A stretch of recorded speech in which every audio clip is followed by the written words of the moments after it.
Hi, good evening, everyone. First off, thank you for coming. Really, really appreciate it. Um, this evening is to actually do a book launch for Ali Kazim's book Qaida alphabet series. Oh, where was I going to begin? um, Just wanted to say I'm the director. My name's Sasha, director to the Ishara Art Foundation. For those of you who know Ishara, which is in the Avenue, I will not have to describe what Ishara is. We are a non-profit organization that focuses on South Asian contemporary art. Part of our current exhibition at the moment is Urdu Worlds, the curator of which Hammad Nasar joins us in the Zoom link. Urdu Worlds stages a conversation between a distinct body of works by Zarina and an expansive survey of 2 decades of work by Ali Kazim. It is the first exhibition that explores Urdu language in the UAE.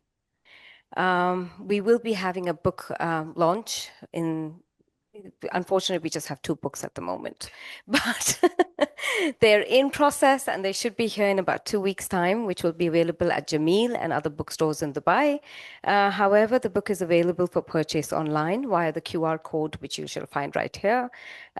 Payments can be processed by Ochre Books, and you can email or DM Ochre Books for more information. The books are priced at £39.99. And we will follow this if anyone's interested for a tour of Urdu Worlds at the gallery itself. I would like to introduce the speakers.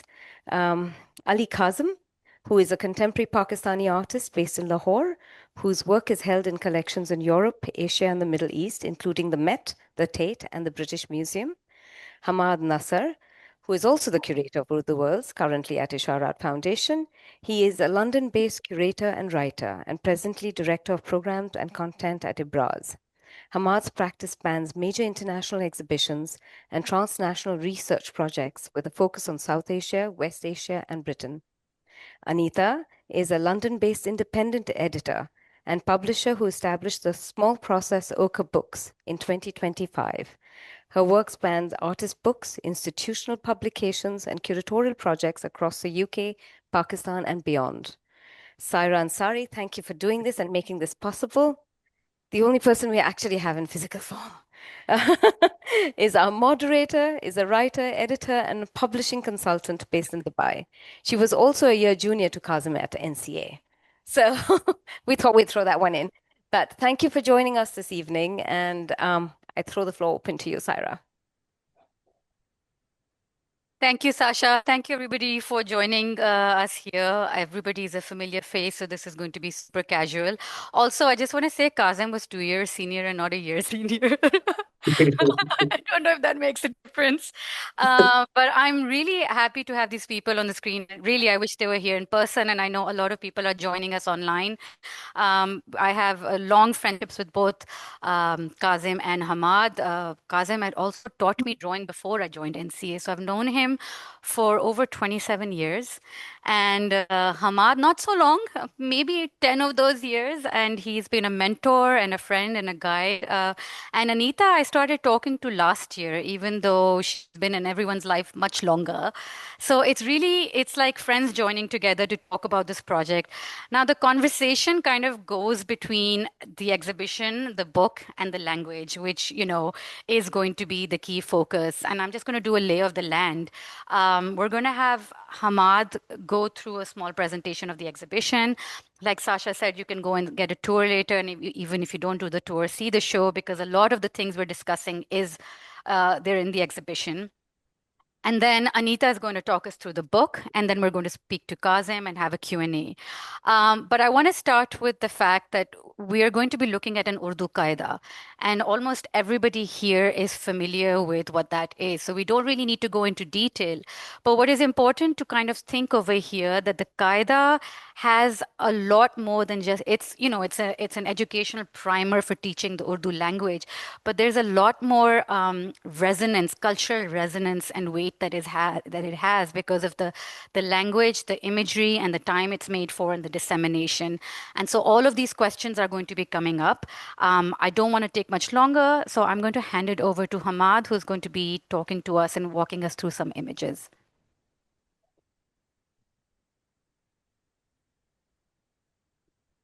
Hello, thank you, Saira. Can you hear me? And more importantly, can you see All the my clear. screen?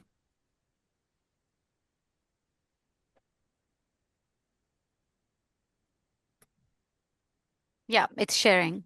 Okay, great. Thank you to everyone for braving the heat and the parking. And for those of you joining us on Zoom, right in the middle or somewhere, depending on where you're joining from, or interrupting your Sunday. So I know not everybody has had the chance to see this exhibition, so just going to give you a little glimpse into it.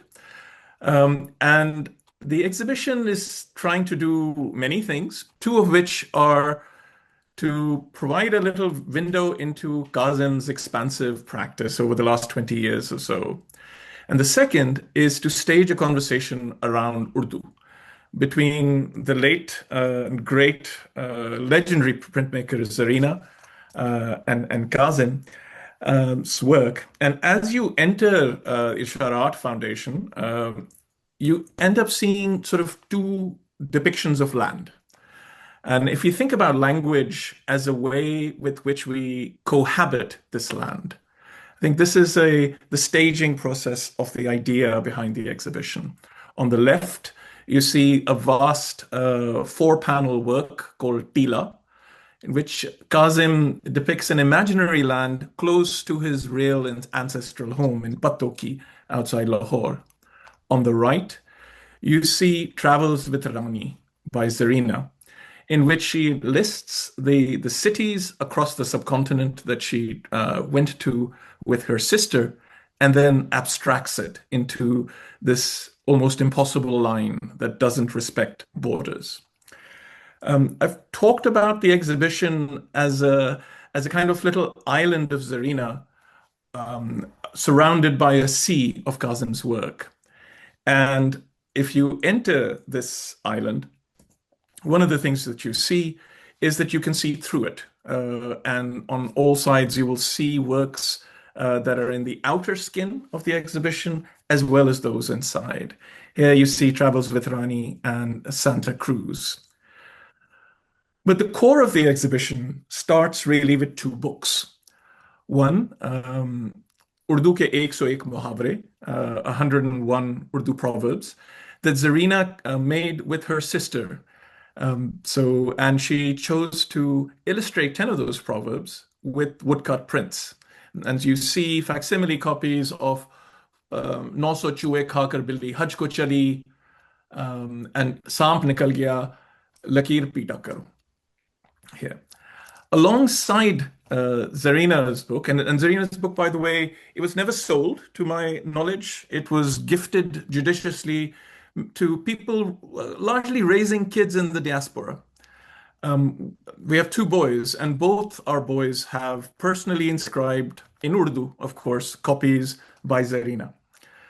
And when the eldest, who just turned 23 yesterday, was maybe at the age of 1 or 2, I was looking for qaidas to teach him Urdu. I wanted desperately to enable him to access the Urdu world that I'd grown up with. And not finding the qaidas that would sort of inspire me, my sort of solution was, oh, I work with artists. We should do something about it. We'll make a qaida. Well, that was over 20 years ago. The qaida is now too late for him, but hopefully not too late for future generations. And this is the qaida that we're launching today, Ali Kazim's Urdu World.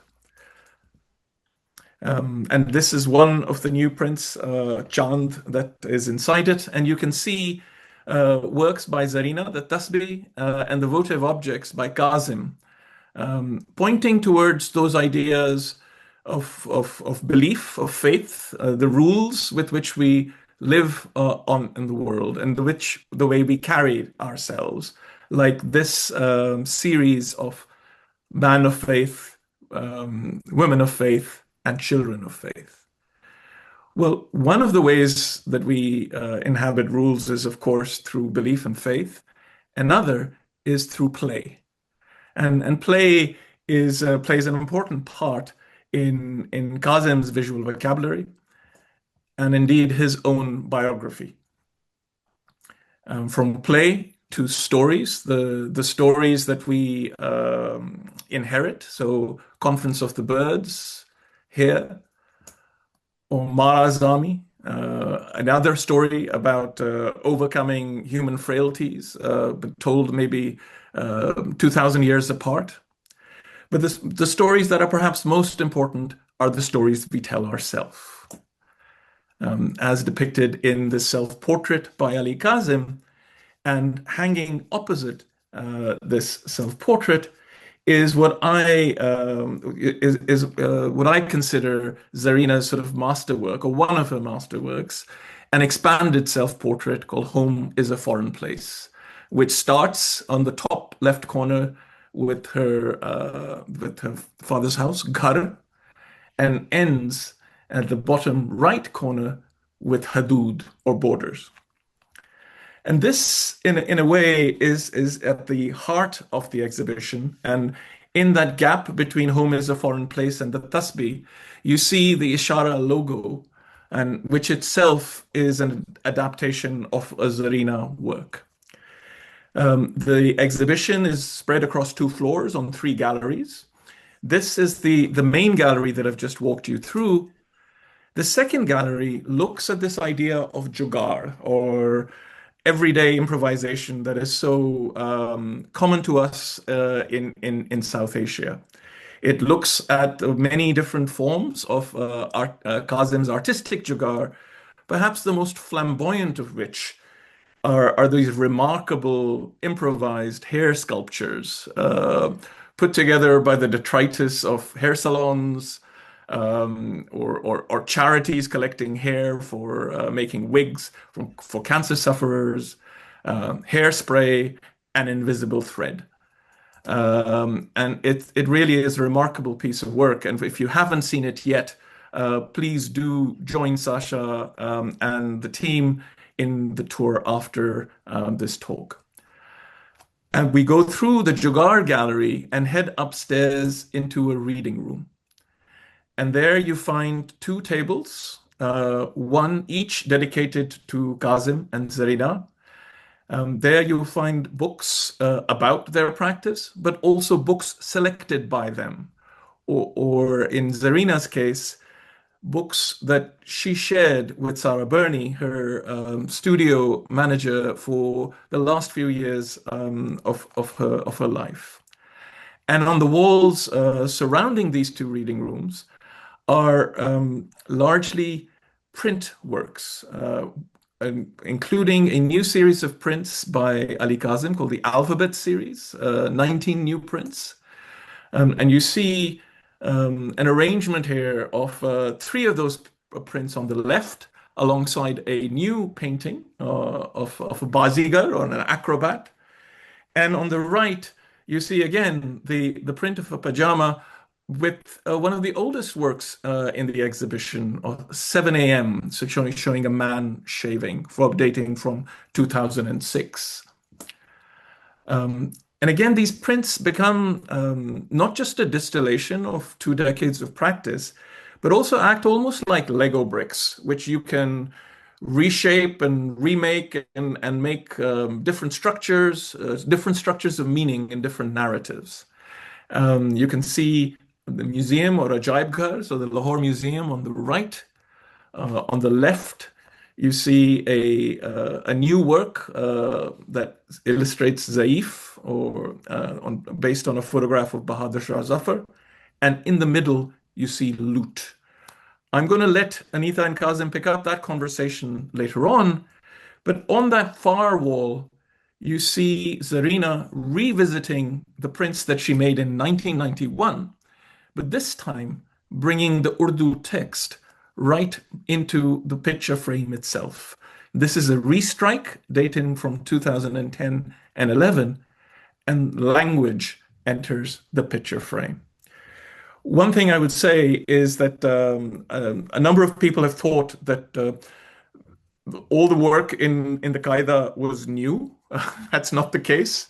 Many of the works have, as I shared, date back from 2006, and many of the works that are new in stages. Kazim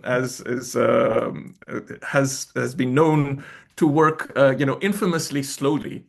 And one of the things that we've been doing over the last few years is plotting and reading how we produce these new works. So on the left, you see two images from the exhibition Beyond the Page, South Asia Miniature Painting in Britain, that was held at MK Gallery in Milton Keynes in the UK in 2023. And Kazim produced a number of new works, and some of which you will see at Ishara Art Foundation's Urdu Worlds exhibition. And on the top right, you see three of the four panels of the Tila painting. That is the first work that you walk into at Ishara, and as shown in the Lahore Biennial in 2024. So this work has literally taken years to produce. And the exhibition is hopefully a capsule way for you to enjoy it. I'm going to stop there. Thank you so much, Hammad. That was really wonderful. You cracked me up when you talked about the slow practice. I love that.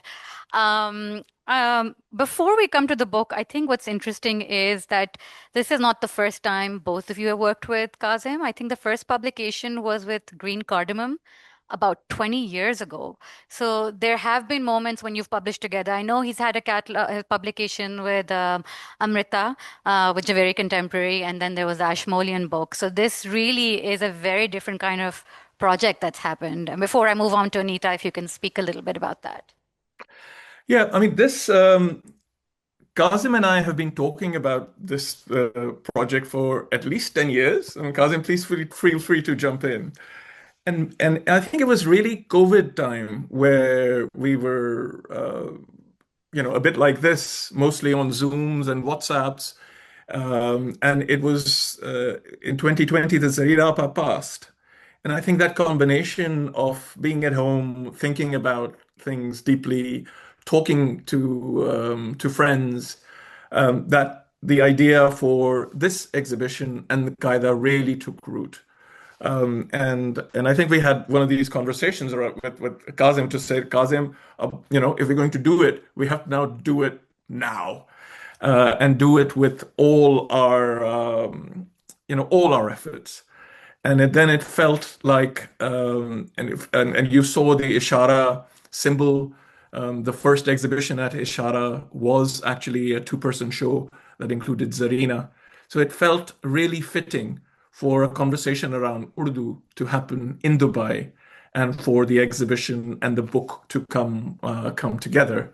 And you're absolutely right, Sarah. This is not the first time we've cooked things together, and I'm sure, as Anita will share with you, putting together a book is quite a journey, and that is a journey best taken with friends you trust. Absolutely. I think that's a great segue, Anita. If we can kind of now go into well, talk about the Qaida itself, share some images, and talk about the publishing side, and really how this project came together in whether it's the content and the process, working with Hammad and Kazim, and the final product. Yeah, I will, hang on, let me share my screen.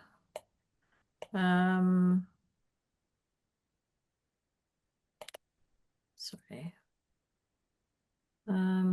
Okay. It hasn't happened here as yet. Okay, now? Yeah, I just see, there you go. Yep. Yeah. Yes. Okay, great. All right. So, yes, hello everyone.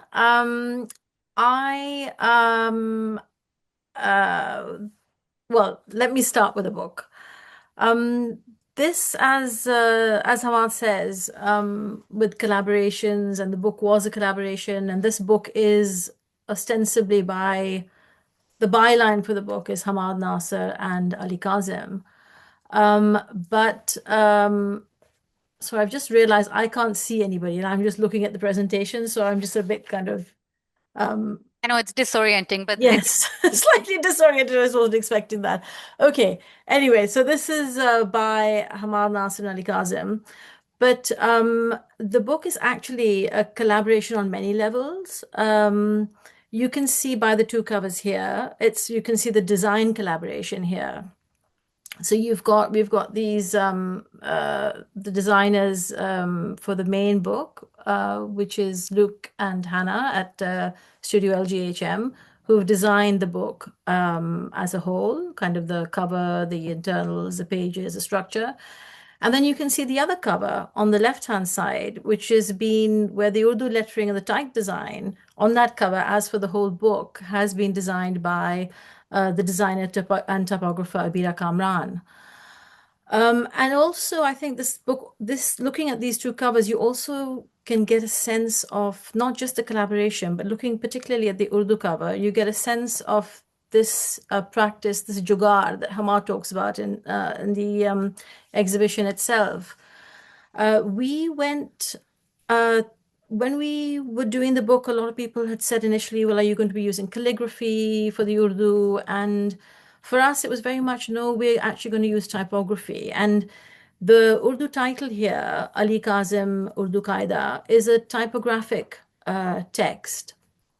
And Abira has the last two letters of Ali Kazim, for those of you who read Urdu, it's the Zoe and the Meme, are joined together by this long curved line, the Kashida, which Abira has basically gone in and jugaad to make it like that. The font that we use, typographic font, wouldn't do that. So anyway, that's just to give you a very quick snapshot of sort of one of the elements of the book. When you open the book, I mean, some of you would have seen the book and some of you haven't. So I thought hang I'd on, just Anita, do you think I should pass around copies? There's few people here, so I can maybe pass around copies while you're talking. Do you think that's a good yeah, and that's a really good idea, Sarah. Thanks. Yeah, go ahead. When you open the book and you open the inside cover on the Urdu side, you'll see one of Kazim's works on the inside cover, which follows through all the way to the English side of the book on the English inside cover. And then the book starts with an essay by Hammad, and the beginning of the book is a kind of one color print, and we've kept the paper it's quite a nice textured paper, but you also see, you can look through, you see the other page, the letters from the other page showing through, which kind of speaks a little bit to how a lot of qaidas, actual qaidas in the world are, because you've got quite thin paper. And on the other side, you've got the Urdu translation of Hammad's text, and that's an example in the book of another collaboration, because that was translated by very beautifully, actually, by Sumer Mustansir Tarar. And then that translation was edited by Hammad Rind, who is a really talented, skilled person who speaks more than 12 languages. And the translation and Hammad Rind's editing of it was another collaboration with me as well thrown into the mix. And we basically, Sumer sort of translated, Hammad edited, and there's some passages of the translated text, which really was a collaboration between the two of them, with kind of editorial judgments being made by me in the midst of it. So that was a very interesting collaborative process in itself, just that translation. The book then goes in very simply. It looks very simple. It's Alif for Iman. You carry on there, Alif Mad Ak Macholi, and you have that image.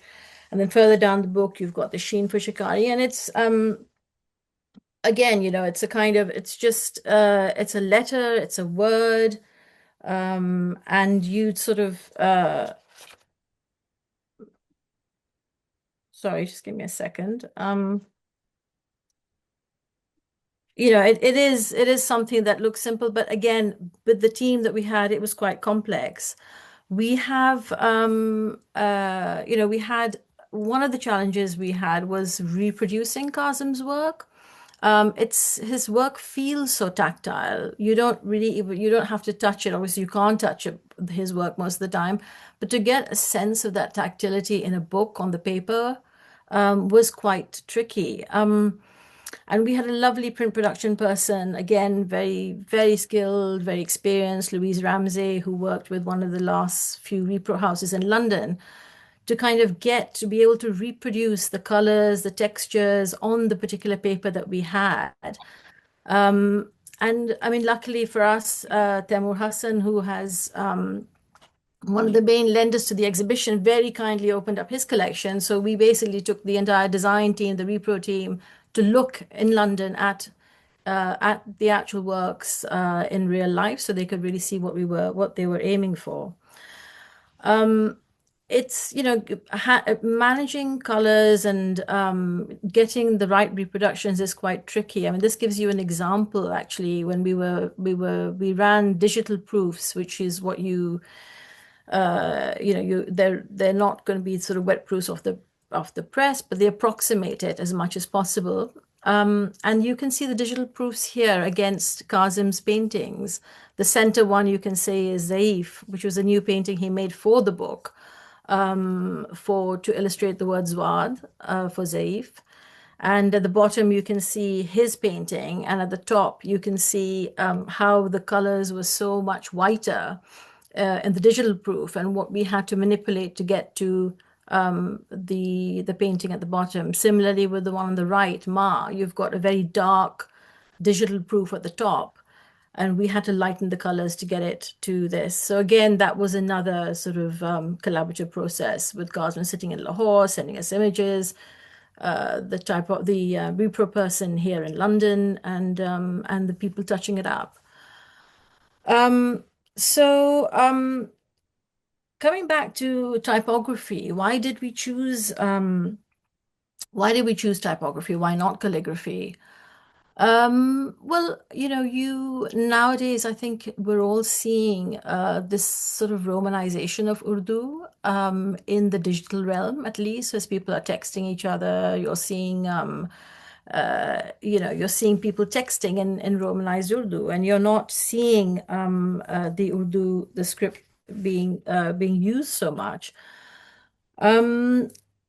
It's, you know, and we're really losing something quite beautiful, because if we do move to the digital realm, we then can't take Urdu with us.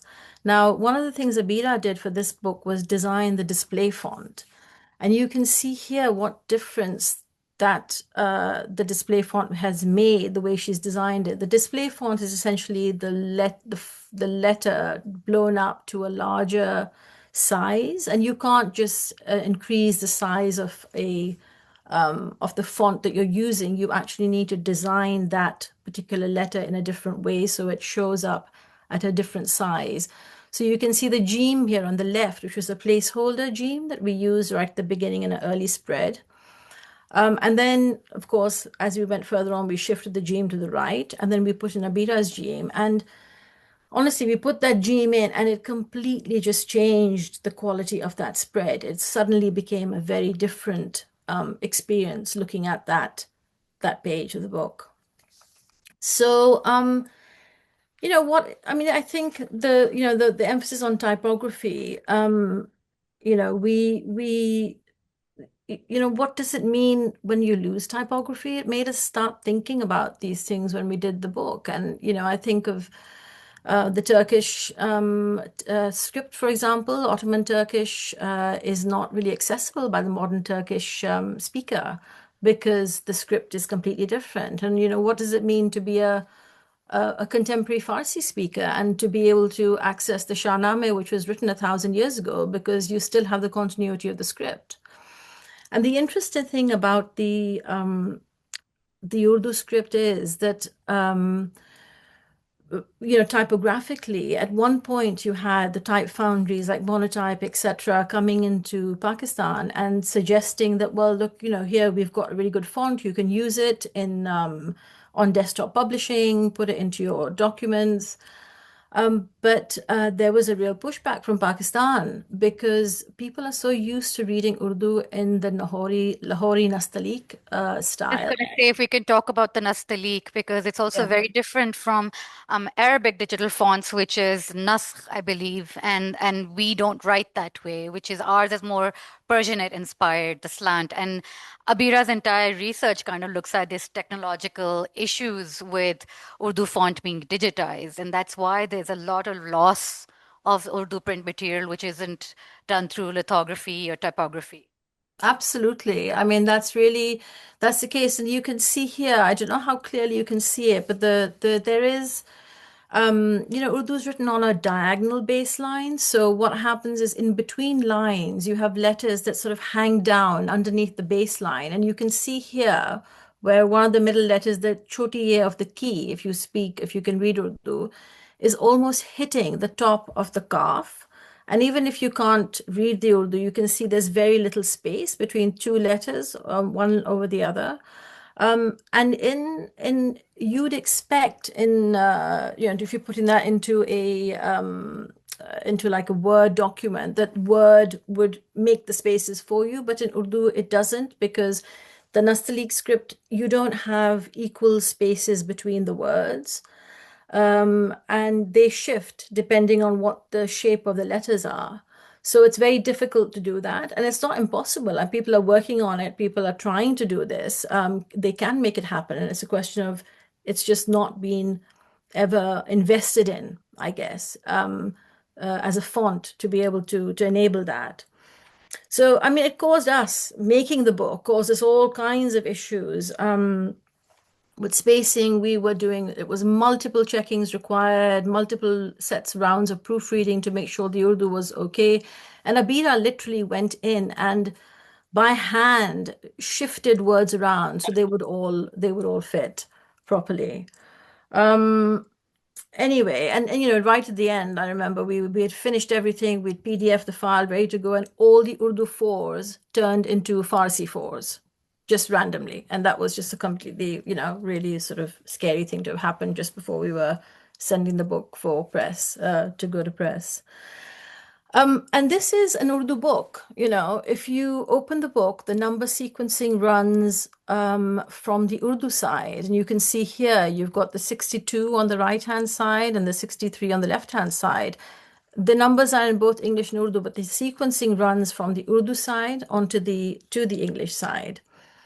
On the English side, and I don't know if you can see it very clearly here, but this is the last page where you're seeing the Urdu alphabet transliterated.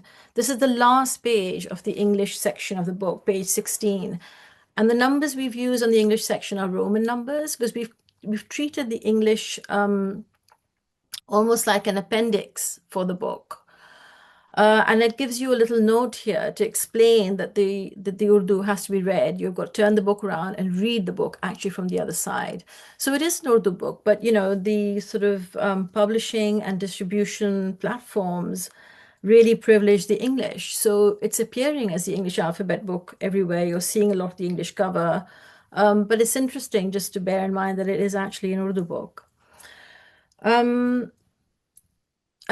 But it speaks, of course, to the enmeshed histories, the cultures, enmeshed cultures of these two languages. And here you've got, for example, the Takht, the Tipu's tiger, and you've got the Kohinoor diamond that all appear on a spread in the book under Lut.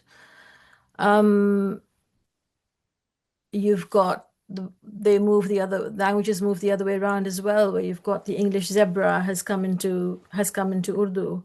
And I mean, looking at the zebra, people have often asked, is this a children's book? And it can be a child's book. I mean, there's no reason why a child couldn't read this book and get something from it. And yes, it's something you'd want to buy for your kid who is sort of in the diaspora, to show, as Hammad said, give that child a window into a cultural world. But the idea, one of the key ideas behind this book was to take an art practice and to take it beyond the gallery and to take it to a wider set of people, anybody really, who can share that cultural world can get something from this book and can kind of you can really feel this book. It just gives you if you share a connection, it gives you a shared connection with South Asia, with its histories, its legends, its everyday objects, even its life on its streets. Actually, if you can stay on the screen, if you can go back, Anita. What's interesting with Nastaliq and with Urdu script, obviously, as opposed to English script, is that letters don't necessarily, they're not learned as on their own, but as a beginning of a word or joining a word or isolated words. And so this is an example of choti ye, but the word is kuli. Kuli. And it's interesting because you would have expected, I think in the Noon Gunna you also have Ma. So I think that's also another learning experience from just the alphabet side of it. Mm. Yes, like you'd point this out when we spoke earlier, Sarah, how the choti ye actually is appearing at the end of the word, because like in an English alphabet book, you'd want to have it, you'd expect it to start, with the choti ye, but you don't have a word. You can't see the choti ye as you can't see the ye, you can't see the shape of the ye if you're starting a word with the choti ye or with a ye. Right, right. Yeah. Sorry, I just wanted to jump in. Please go ahead. No, that's fine. No, I mean, that's it. That's really all I wanted to say. I mean, the only other thing I would say about it, about the book, is the materiality of it. It's a light book. You can pick it up, you can sit down, you can look through it. It's not a hardback. And that was very much something we thought about, because when you sit with a book, you have a very personal experience. It's very different from going into a gallery space and seeing artwork. You are just sitting, it's just you and the book. And I feel now people go, often you go into a gallery, it's a little bit of a spectacle. There is a lot around you. There's a certain relationship that you have with the works when you're sitting with the book in your lap and looking at it. And I think the materiality of the book and that lightness of the book and the softness and being able, the size of it, was something that was really important to have in this book. So Right. yes, so I'll leave you with that. Thank you so much. I think that was really, really lovely walking through the book with you, to be honest, to get all of those details. The production is really, really special on the book. I absolutely agree, because with Kazim's work, it's his specific way of working with his washes and his technique. I'm sure reproduction must have been, a trek and a half as it is, but it's really beautifully produced, and it's a delight to kind of hold it. So really bravo on that. And Kazim आपकी बारी आ गई है unmute कर दें your mute Kazim का phone 4 दफा गिरा है इस पूरी जूम के अंदर by the way Kazim you still on mute Kazim is not prepared for this. Yeah. So in fact, so during these, I got a call from someone who never tried to call me in 20 years. So with this Zoom conversation, I was just keep getting calls from different friends. So I thought, okay, I mean, that's a strange thing. Yeah, I was getting worried your phone fell. So for me, this book project, it started around, as Hammad mentioned, when his son Jami, he was around maybe 3 or 4 years. I used to play with him, and around that time, I think we started talking about this idea of making a qaida. And for me, in it was like when I knew all works which I'm making for the Qaida, what we don't have to exhibit in the exhibition. They are just for the sake of the publication. So it allows me certain liberty. So I painted images in a way which I usually don't paint. For example, a Yalabari image or the Zaif. It's been painted in a different way. It has given me certain liberty to experiment and push my limits in a different way. And then I realized the importance of the multiplication of the images in terms of if it's going to publish in form of book or the work's going to publish through editions. So how these editions are important, how these multiplication of images is important in terms of publication. So for me, there was more to learn in this project. But Kazim, I was also thinking that what's really interesting is that I look at this book as a monograph in a way, right? The Qaida Yeah. is the project, but this is its functionality aside, it's a complete artist book that represents your practice in a really beautiful way. So there's more than 20 years of work in this book. And I think what would be interesting to also know how the works were selected, but then maybe talk to one or two. So I did want to talk about Zaif for sure. It's something that came up in a conversation with Anita. I always thought Zaif meant old. I didn't know that it means frail. And Yeah. so, if anybody is familiar with this image, it's one of the most important, well-known images of Bahadur Shah Zafar's last photograph before he died. So, I think Kazim, if you can talk about this work. Mm-hmm. So it's again like I was also struggling with the word Zwad and trying to make a connection with the rest of the Qaidas I have seen before. I collected different Qaidas from Urdu Bazaar and different bookshops. So in every Qaida, it's a Zaif is an old person. It's not about a frail person. So then in conversation, we realize it has to be about a person who's more frail, and then I thought maybe nothing else could beat that image. The Bahadur Shah Zafar's last photograph, where he's barely, he even cannot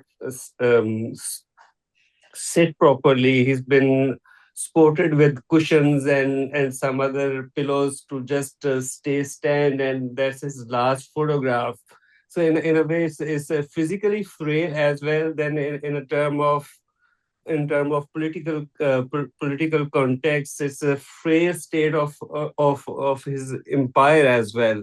So I really emotionally connected with that image, and I think that was the last image from the series, and I really enjoyed painting this image. And this work is installed upstairs in Ishara in the reading room. You really need to have a look at it. And then there was another image that you wanted to talk about, Kazim. I think it's I was talking about the image King Priest. So right after graduation from NCA around I think 2002, I was struggling. I wanted to make a portrait, and I was struggling with why would I be making a portrait? And as an artist, we struggle with the idea at the same time, and again with the materiality of the work at the same time. So I wanted to make a portrait. Right, when I did a little bit of my own research, I found out that little replica of King Priest, which is in Lahore Museum. So I started making drawings of it, and I realized probably that's the earliest example of a portrait from South Asian region, where one can realize or identify the race and the fashion and all details related to a portrait can be figured out from that little statue. So I made a few drawings and drawing of that statue and converted those drawings into a portrait. So from that point, I think the portrait series or the figurative work started. So around the same time, I was struggling with the materiality of the work as well. I painted this work in watercolor, and at a certain point, I realized the watercolors are not working properly. So what I did, I just took that painting in a shower room and washed the surface and removed the excessive pigment from the surface. And at that point, I realized that the surface quality is very close to the Bengal school. So that's how I started studying the Bengal school painting. From I went to Lahore Museum and Alhambra Permanent Collection, where they have Abindranath Tagore's work and Abdur Rahman Chughtai work. So from there, I started learning the surface quality. As a maker, I think I do learn from the actual paintings or the actual material which was available at the Lahore Museum. So that's how this whole process started. I'm glad that you brought up material because I wanted Hammad to share some of the works and talk about two particular works in the book, which also engages a different kind of material practice that you've utilized. So, Mm. Hammad, I'm going to hand it over to you, and then I guess Anita can share the image while you talk. Thank you. Yes, I mean, I think one thing also to just before I read two bits of text, the question that you raised about how we chose work Right. Now, this was a back and forth. We would, at some stage, I think we were probably talking, Kazim and I, more frequently than we were talking to anybody else in our lives. Uh, and it was around words, images, because we wanted this book to do at least two things. You know, it needed to be a qaida, so it needed to cover the range of words of all the Urdu alphabet, but it also needed to present Kazim's practice in a coherent way, that so that it's not imbalanced, that it's not just things that have been put together. So that required lots of iteration. And in that mode, I'm going to sort of read short paragraphs on two works. One work is an earlier work, Jugnu, or really its title is Firefly 2 from 2008. And the other one is Girgit, which is one of the new prints. I'll start and say, Kazim's works appear to be simple things. In Firefly 2, Jugnu, a white-haired man holds out his right hand under the luminescence of a firefly. The blue-black ground, an allusion to the night sky, is gently illuminated by the insect's glow. The light of a firefly can symbolize hope, inspiration, or an awakening, and has featured in lyric Urdu poetry for centuries. It takes us to a time of childlike wonder. But Kazim's figures seem oblivious of time, and the precise moment or even era in which this painting is located remains unknown. Firefly 2, and indeed many of Kazim's works, transport us more readily to a place, the South Asian subcontinent, than to a particular time. Girgit, or chameleon, is one of a new portfolio of 19 etchings called alphabets, produced in conjunction with this qaida. Most of the surface of the paper is left empty. The bottom half is taken up by a portion of a wire fence. Perched on top on the left is a chameleon, with its eye almost closed. Its body, especially its magical eye, is a wonder of tonal variation and distinctive pigmentation. It absorbs the viewer's attention completely. Stay looking for a while, and one notices the fly that is the focus of the chameleon's gaze. This is a high noon moment. We can almost feel the projectile reptilian tongue about to be released. These three works are a study in stillness. They depict land and those who share it, past and present, human and more than human. These works exhibit a shared simplicity that is paradoxically not simply achieved. They have been carefully crafted, like poems or pots. Their stillness a reflection of Kazim deploying attention as both medium and method. Listening, for the artist, is not restricted to one's ears. Observing, not the sole domain of the eyes. His work is also the product of touch and feeling, and demands the same of his viewers. I'm going to stop there.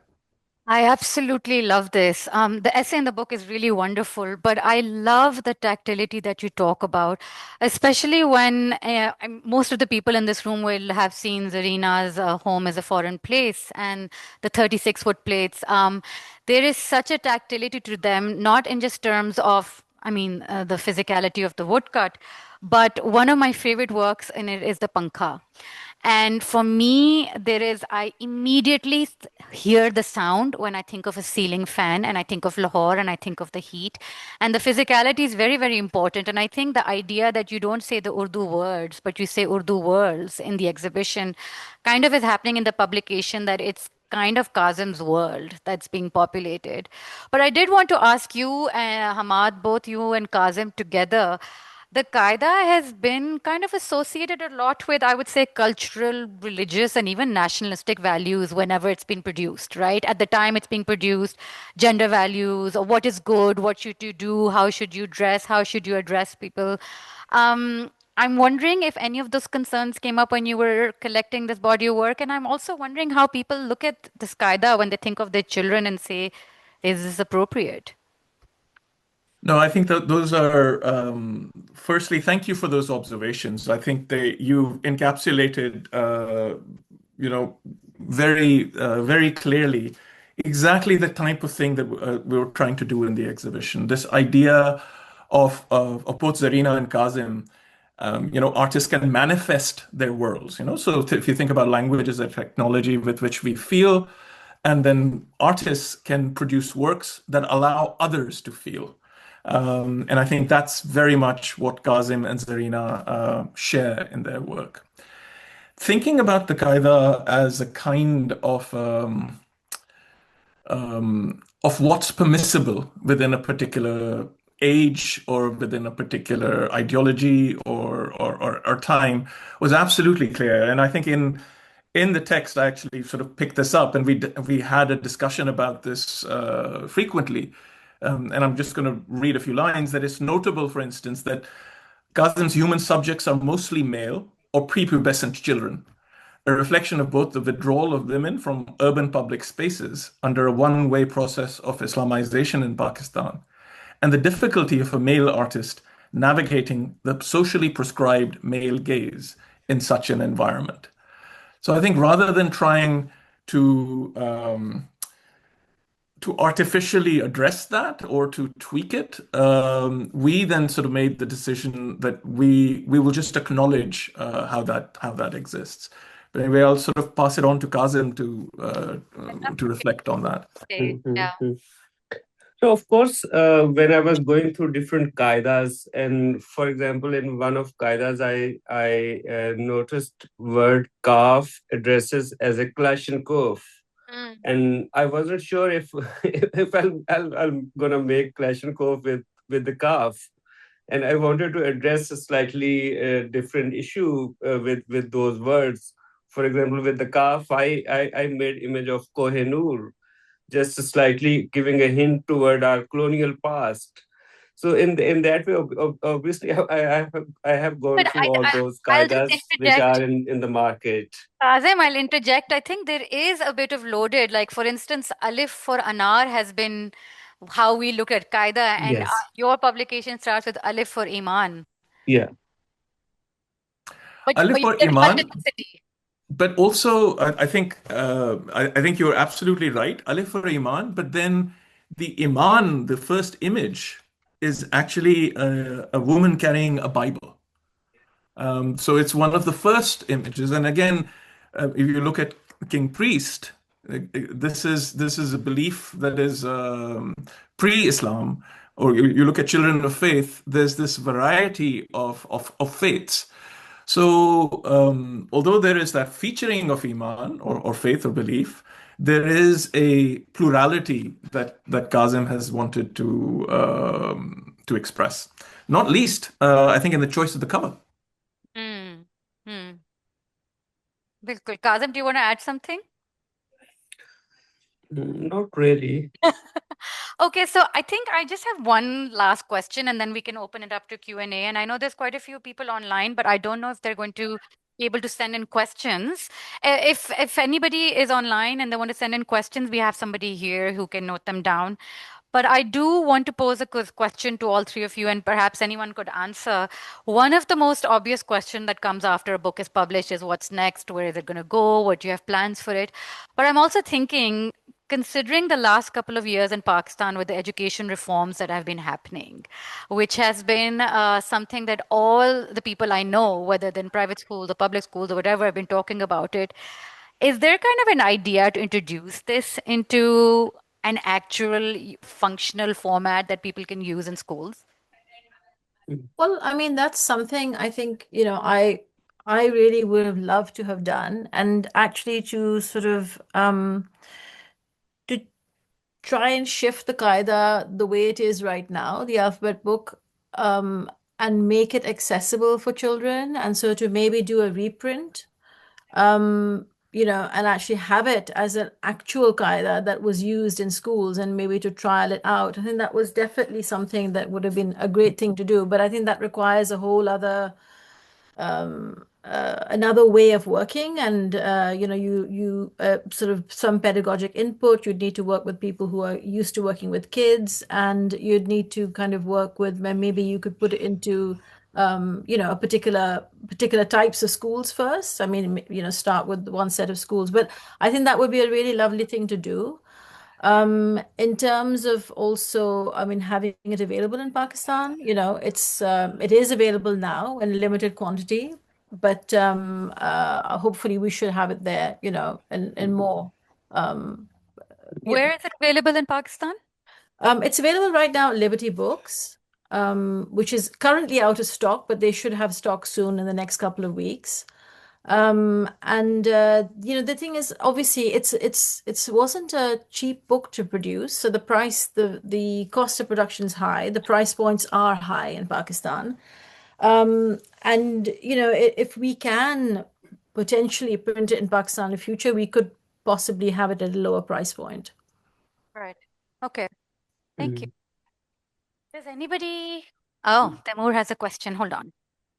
Oh, there's another mic. Just hold on and Yeah, I wanted to ask, when I saw the prints and the new body of work, I was intrigued that Ali chose, I think there were three anti-colonial images, the Kohinoor, Tipu, the Bahadur Shah Zafar image. And as far as I know, in his practice, he's never been political, or not so directly political, or historical for that matter. So I was just interested in the choice of subject. Mm. Mm. And is this a change in direction maybe for your practice?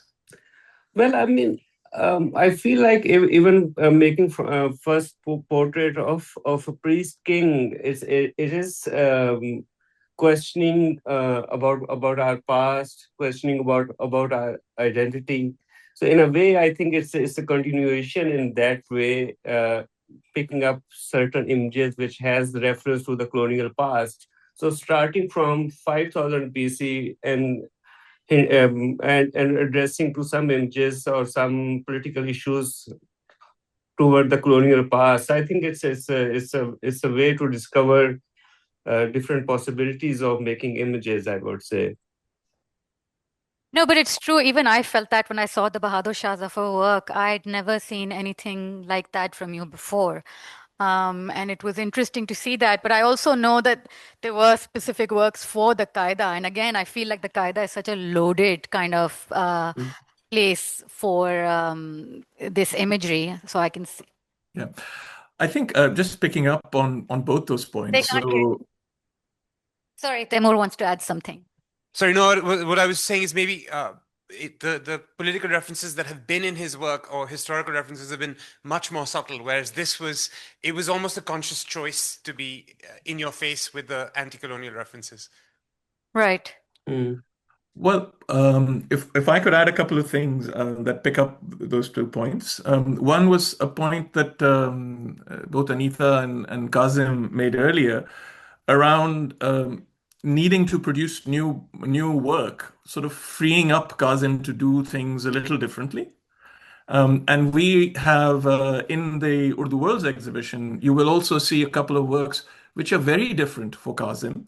There's Zakhira, which sort of which is this depiction of actually the kind of a warehouse that is common architecture for all of our al-Sarkal, and Jalabari. Jalabari, very, Yeah. very interesting. So very different images. If you didn't know that they were by Kazim, you wouldn't necessarily guess that they were so. And also, there has been Kazim has never sort of gone into the finger in the eye kind of political statement. But even earlier works, I mean, there is one of the Children of Faith series. You will see on its own. Is wearing a shirt which has olives on it, So, and this is post, the ongoing genocide moment that we're living through, and that has just sort of come in, but without making a scene of it. And similarly, when we were thinking about the words, loot felt so important because one of the things that we were thinking about is how language shapes us, and and living in Britain, Britain colloquially is known as blighty, and blighty is velayati misheard, with the First World War soldier. So to think about, and we've just had far right marches going through the center of London yesterday. So these are people who would talk about themselves as, being in blighty, but blighty itself is a word from Urdu that felt so important. And given our sort of collaboration between London and Lahore, Kazim himself spending time here in Slade and being based here, that looking at language will also shaped to some extent what you would illustrate loot with. And that then perhaps speaks to your point, Taimur, as to why that choice. Right. Does anybody else have anything to say? Is there anybody in the... No, we don't really have any questions, and actually, we're really we're kind of done with time also. So I'd love if you have any closing remarks. Before you have closing remarks, I have closing remarks for sure.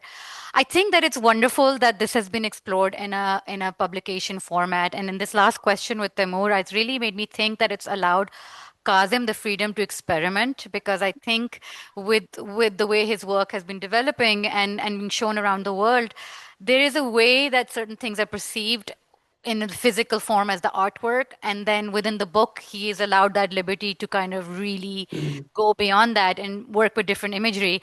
I mean, for me, I didn't even know the word jalabari, by the way. I did not know hailstorm was called that. I thought they were ole. But what I just that work, it's true, when it was pointed out, was a really fresh way of looking at things that he can do. But the published format is also a very interesting way, because I think artist books can do so much more than just being heavy tomes of full of essays that some people might read, but it's not a credit to the artist's practice. And so I think this is a really delightful project, and I congratulate all three of you. Really, this is such a delight. And I leave some closing comments to you guys. Well, after that, I have nothing to say, Saira. He says, Shukriya, Saira. बहुत Thank you शुक्रिया. very much. Thank you. Yes, thank you. Thank you. That's it, you guys. Come on. All right. No, it was such a pleasure to have you. I wish we could do it in person. I hope we can do it in Pakistan. That would be really wonderful. And I will just give the mic to Sasha to kind of close it, and just if you have anything to say, Sasha. Maybe one thing before Sasha adds the final comment. I think we also, and a number of reviewers and writers on the exhibition have picked this up, is about how appropriate or apposite it was that this exhibition is being staged in Dubai. And I don't have the demographic research, but I would guess that if Urdu is not the most commonly spoken language or understood language, or Urdu Hindi, if you can think of it that way, is probably the second most. So Dubai is a place where these Urdu worlds are being lived through, inhabited, and reimagined, and it feels really appropriate that we got to stage this exhibition there and have this as the launch of the book. Absolutely. Thank you for that. It's a wonderful space for Kazim to be at Ishara, and we're very happy. Thank you so much, everyone. I'm just going to hand over to Sasha. Thank you so much, Saira, for making this possible. Thank you, Anita, Hammad, and Ali, for making this possible. In the course of the last 4 or 5 months with the exhibition, I think one of the most special things that I have discovered in this show is how you've connected the language. And for someone, I mean, we've all grown up hearing Urdu, but I mean, I don't know the language, I don't know the dialect in that sense.